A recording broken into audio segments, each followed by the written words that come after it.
Hi, and welcome to Week 1 of Human Resource Management for Healthcare Organizations. Just want to go over the week's competencies with you. So this week is Human Resources and Strategic Planning.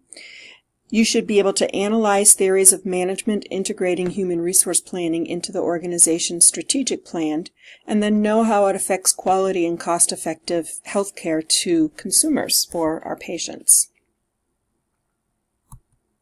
Breaking that down, explain human resource planning in healthcare, define organizational strategic planning, discuss the process of how human resource planning is integrated into organizational strategic planning, and also be able to articulate 2 advantages to a healthcare organization integrating a strategic human resource plan.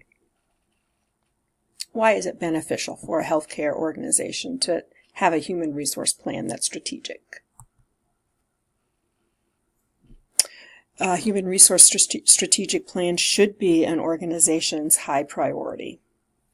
So this week's discussion, you need to research and discuss human resource planning and organizational strategic planning. How can human resource planning be integrated with organizational strategic planning?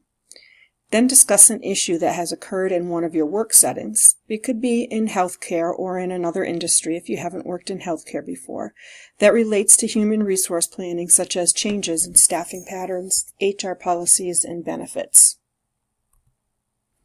Our assignment, integrate strategic and human resource planning offers advantages to organizations.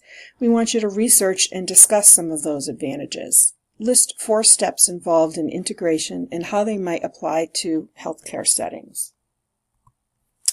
Remembering always to review all of the rubrics and all of the instructions for both the discussions and the assignments before and after the assignment is completed.